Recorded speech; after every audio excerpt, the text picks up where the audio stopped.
இது சுவிஸ் தமிழ் டிவியின் இன்றைய பிரதான செய்திகள். செய்தி ஆசிரியர் தேவாமதன். செய்திகளை வாசிக்கும் நான் திரையப்பா வினோத் கண்ணன். முதலில் தலைப்புச் செய்திகள்.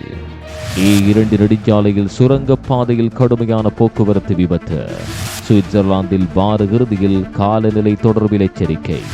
சுவிட்சர்லாந்து சம்பள விடயங்களில் பாகுபாடு காட்டுகிறதா? வெளியான ஆய்வு. சுவிஸ் பிரஜையின் தவறான முடிவு. ஈரான் சிறையில் நடந்த துயரம். விபத்துக்குள்ளான சுவிஸ் விமானம் நாடு திரும்பியது. சுவிஸ் ஜனாதிபதி யுக்ரைன் அதிபரோடு தொலைபேசி உரையாடல்.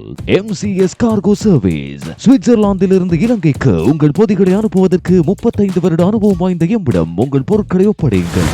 விலை கழிவுகளை நம்பி ஏமாந்து விடாதீர்கள். ஏனென்றால் கொடுக்கும் பணத்தை விட உங்கள் பொருட்கள் பெறுமதி வாய்ந்தவை. உத்தரவாதத்துடன் பாதுகாப்பாக பொதிகளை அனுப்ப இன்றைய அழையுங்கள்.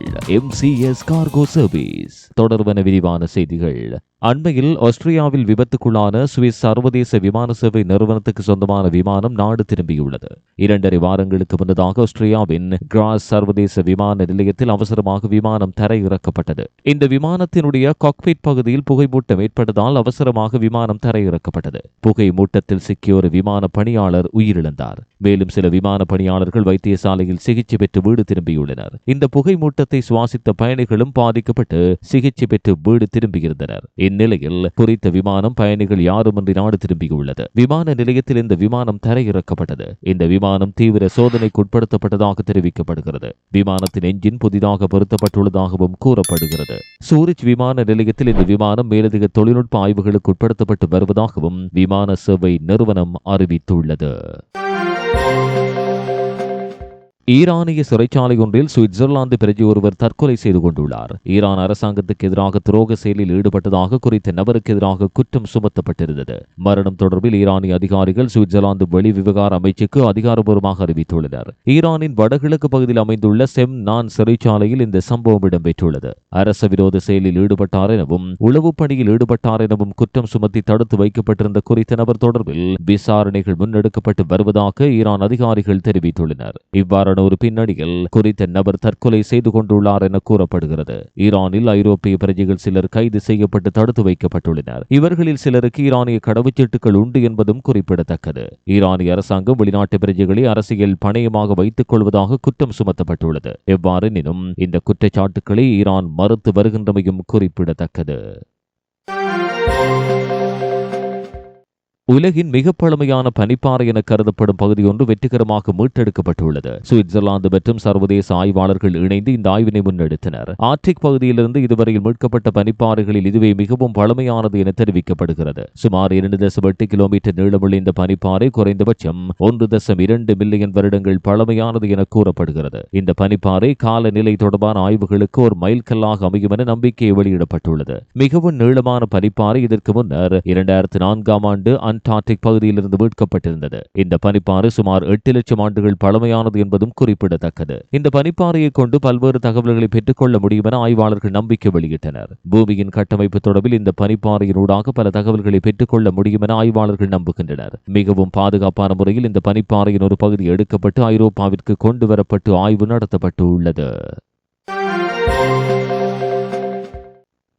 பெடரல் புள்ளி விவர அலுவலகம் நடத்திய புதிய பகுப்பாய்வு ஒன்றில் சுவிட்சர்லாந்தில் பணிபுரியும் வெளிநாட்டினரோடு ஒப்பிடும்போது சுவிஸ் குடிமக்கள் சராசரியாக அதிக சம்பளம் பெறுகிறார்கள் என்பதை காட்டுகிறது. அனைத்து வேலைகள் மற்றும் தொழில்களிலும் சுவிஸ் குடிமக்களின் சராசரி சம்பளம் மாதத்திற்கு 7,164 பிராங்குகள் ஆகும். அதேவேளை வெளிநாட்டு தொழிலாளர்கள் மாதத்துக்கு 6,089 பிராங்குகள் சராசரி சம்பளம் பெறுகின்றனர். வெளிநாட்டு தொழிலாளர்களில் அவர்கள் வைத்திருக்கும் குடியிருப்பு அனுமதி வகையை பொறுத்து சம்பளம் மாறுபடும். சி அனுமதி வைத்திருக்கக்கூடிய நிரந்தர குடியிருப்பாளர்கள் அதிகபட்ச சராசரி சம்பளமாக 6,522 பிராங்குகளை பெறுகிறார்கள். அதைத் தொடர்ந்து எல்லை தாண்டிய பயணிகள் 6,251 பிராங்குகளை பெறுகின்றனர். பி அனுமதி வைத்திருக்கக்கூடிய தற்காலிக குடியிருப்பாளர்கள் சராசரியாக 5,841 பிராங்குகளை பெறுகின்றனர். அதே நேரத்தில் எல் அனுமதி வைத்திருக்கும் குறுகிய கால குடியிருப்பாளர்கள் மிக குறைந்த சம்பளமாக 5,295 பிராங்குகளை பெறுகின்றனர். சம்பள வேறுபாடுகளில் பாலினமும் ஒரு பங்கை வகிக்கிறது. தேசியம் அல்லது அனுமதி வகையை பொருட்படுத்தாமல் ஆண்கள் பெண்களை விட அதிகமாக சம்பாதிக்கின்றனர். இந்த புள்ளி விவரங்கள் சுவிட்சர்லாந்தில் தேசியம், வதிவிட நிலை மற்றும் பாலினம் ஆகியவற்றின் அடிப்படையில் ஊதியத்தில் நிலவும் ஏற்றத்தாழ்வுகளை காட்டியுள்ளமை குறிப்பிடத்தக்கது.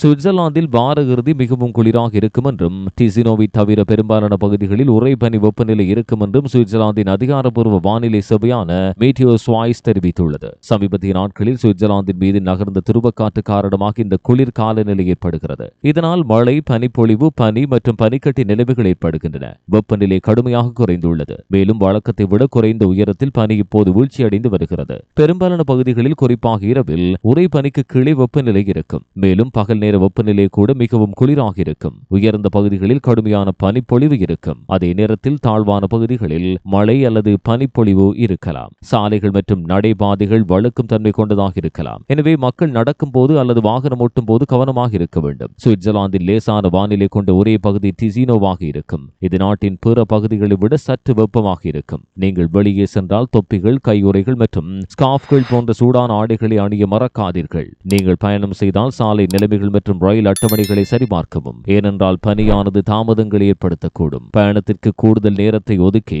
பனிக்கட்டி மேற்பரப்புகளை கவனியுங்கள். நீங்கள் பனியை அனுபவிக்க திட்டமிட்டிருந்தாலும் சரி அல்லது வீட்டுக்குள் சூடாக இருக்க திட்டமிட்டிருந்தாலும் சரி, இந்த வார இறுதியில் குளிர் கால நிலைக்கு தயாராக இருப்பது நல்லது. சிறிய விளம்பர இடைவெளியின் பின்னர் செய்திகள் தொடரும். சூரிச் நகரில் உங்கள் எண்ணம் போல் புத்தம் புதிய டிசைன்களில் நகைகளை பெற்றுக் கொள்ளவும், பழுதடைந்த நகைகளை உடனுக்குடன் திருத்திக் கொள்ளவும் நாட வேண்டிய ஒரே இடம் AK கோல்ட் ஜுவல்லரி. நம்ப முடியாத விலை கழிவுகளுடன் நகை பிரியர்களின் நம்பிக்கையான நிறுவனம். இப்போதே அழையுங்கள் 078-31-31-081. அனைத்து விதமான காப்புறுதிகள் மற்றும் வங்கிக் கடன்களை இலகுவாக பெற்றுக் கொள்ள வேண்டுமா? இப்போதைய தொடர்பு கொள்ளுங்கள். ஓம்னி சர்வீஸ், உங்கள் நம்பிக்கையின் பங்காளி. அழையுங்கள் 078-311-1584. யுக்ரைன் ஜனாதிபதி வொலாடிமிர் ஜெலன்ஸ்கி சமீபத்தில் சுவிஸ் ஜனாதிபதி கரின் கெலசுட்டரோடு உரையாடல் ஒன்றில் ஈடுபட்டார். மேலும் இரு தலைவர்களும் நேரில் சந்திப்பதற்கு தயாராகி வருவதாக உறுதிப்படுத்தினர். இருப்பினும் இந்த சந்திப்புக்கான சரியான திகதி இன்னும் முடிவு செய்யப்படவில்லை. சில வாரங்களில் டாவோஸில் இடம்பெறும் உலக பொருளாதார மன்றத்தின் போது இது நடக்கலாம் என்று பலர் எதிர்பார்க்கின்றனர். அவர்களின் உரையாடலின் போது கெலசுட்டர் யுக்ரைனுக்கு சுவிட்சர்லாந்தின் தொடர்ச்சியான ஆதரவை ஜெலன்ஸ்கிக்கு உறுதியளித்தார். நடந்து வரும் போரினால் பாதிக்கப்பட்ட யுக்ரைனியர்களுக்கு உதவ நீண்டகால மனிதாபிமான திட்டங்கள் சுவிட்சர்லாந்தின் உறுதிப்பாட்டை அவர் வலியுறுத்தினார். கூடுதலாக பிராந்தியத்தில் அமைதியை அடைவதற்கான முயற்சிகளை ஆதரிப்பதில் சுவிஸ் வசதிகள் வகிக்கக்கூடிய பங்கை அவர் எடுத்துரைத்தார். சந்திப்பு பற்றிய கூடுதல் விவரங்கள் எதுவும் பகிரப்படவில்லை என்றாலும் இந்த விவாதம் யுக்ரைனுக்கு உதவி வழங்குவதிலும் அமைதியை வளர்ப்பதிலும் சுவிட்சர்லாந்தின் தொடர்ச்சியான ஈடுபாட்டை அடிக்கோடிட்டு காட்டுகிறது. சென்ட் காலன் பகுதியில் அமைந்துள்ள கோசா என்ற மிருக காட்சி சாலையில் கடுமையான பனிப்பொழிவு காரணமாக கிளைகள் விழுந்ததால் 2 சிவப்பு பாண்டாக்கள் அவற்றின் கூண்டிலிருந்து தப்பியுள்ளன. பாண்டாக்கள் வேலியின் மீது ஏறி வெளியேற இந்த கிளைகளை பயன்படுத்தியதாகவும் தெரிய வந்துள்ளது. மிருக காட்சி சாலை ஊழியர்கள் தப்பி செல்வதை கவனித்து விலங்குகளை தேடத் தொடங்கினர். ஒரு குறுகிய தேடலுக்கு பின்னர் அவர்கள் பாண்டாக்களை கண்டுபிடித்து பாதுகாப்பாக தங்கள் கூண்டிற்குள் திருப்பி அனுப்பினர். பாண்டாக்கள் தங்கள் கூண்டுக்குள் அனுமதிக்கப்படுவதற்கு முன்பு அவை நலமாக உள்ளதா என்பதை உறுதிப்படுத்த ஒரு கால்நடை மருத்துவரால் பாண்டாக்கள் பரிசோதிக்கப்பட்டமையும் குறிப்பிடத்தக்கது. சுவிட்சர்லாந்து முழுவதும் உள்ள பிராந்திய வேலைவாய்ப்பு மையங்களில் 1,30,293 பேர் வேலையில்லாமல் பதிவு செய்யப்பட்டுள்ளார்கள் என்று பொருளாதார விவகாரங்களுக்கான மாநில செயலகம் வெள்ளியன்று தெரிவித்துள்ளது. இது நவம்பர் மாதத்தை விட 9,179 அல்லது 7.6% அதிகமாகும். முந்தைய ஆண்டுடன் ஒப்பிடும்போது வேலையில்லாதவர்களின் எண்ணிக்கை 23,434 அல்லது 22% அதிகரித்துள்ளது. வேலையின்மை விகிதம் நவம்பரில் 2.6%-இலிருந்து 2.8 உயர்ந்துள்ளது. எடுத்துக்காட்டாக கட்டுமான தளங்கள் நின்று விடுவதால் குளிர்கால மாதங்களில் விகிதம் பொதுவாக உயரும். பருவகால காரணிகளுக்கேற்ப விகிதமானது 2.6% இருந்தது. ஒரு வருடத்துக்கு முன்பு டிசம்பர் 2023 சரி செய்தலுக்கு பிறகு விகிதம் 2.3% மற்றும் 2.2 இருந்தது. 2024 வேலையின்மை முந்தைய மிக குறைந்த மட்டங்களுக்கு பிறகு சீராக உயர்ந்தது. பொருளாதார விவகாரங்களுக்கான மாநில செயலகத்தின் பிரகாரம் ஆண்டு முழுவதும் சராசரி வேலையின்மை விகிதம் 2.4% ஆகும். இது முந்தைய ஆண்டை விட 0.4% அதிகமாகும். இந்த எண்ணிக்கை 2001க்கு பிறகு 1.7% மிக குறைந்த அளவை எட்டியுள்ளது. முழுமையான புள்ளி விவரங்களில் கடந்த ஆண்டு சராசரியாக 1,12,563 பேர் வேலையில்லாமல் பதிவு செய்யப்பட்டுள்ளனர். இது முந்தைய ஆண்டை விட 15% அதிகமாகும். 2023 ஆண்டின் நடுப்பகுதியிலிருந்து கவனிக்கப்பட்ட வேலையின்மை புள்ளி விவரங்களின் போக்கானது 2024 தொடர்ந்ததென்றும் பொருளாதார விவகாரங்களுக்கான மாநில செயலகம் தெரிவித்துள்ளது.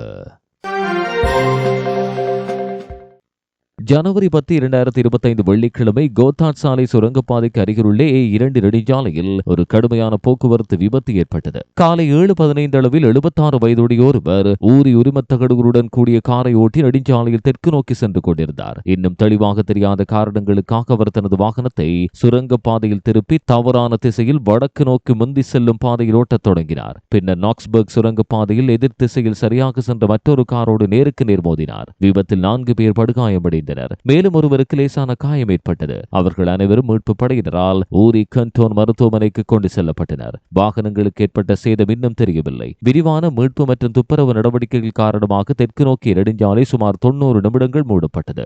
கோத்தாட் தீயணைப்பு படை, ரேகா விமான மீட்பு சேவை, ஊரி, டிசினோ மற்றும் லுசர்ன் ஆகிய இடங்களிலிருந்து மீட்பு குழுக்கள், தேசிய சாலை செயற்பாட்டு அலுவலகம், உள்ளூர் இழுவை நிறுவனம் மற்றும் ஊரி கண்டோனல் காவல்துறை உள்ளிட்ட பல அவசரகால குழுக்கள் மீட்பு பணியில் ஈடுபட்டன. இதுவரை நீங்கள் கேட்டது சுவிஸ் தமிழ் டிவியின் இன்றைய பிரதான செய்திகள். அத்துடன் இதுபோன்ற சுவிட்சர்லாந்தின் பிரதான மற்றும் பிராந்திய செய்திகளை உடனுக்குடன் அறிந்து கொள்ள சுவிஸ் தமிழ் டிவி யூடியூப் சேனலை பார்வையிடுங்கள். அத்தோடு சப்ஸ்கிரைப் செய்யாதவர்கள் இப்போதே சப்ஸ்கிரைப் செய்யுங்கள்.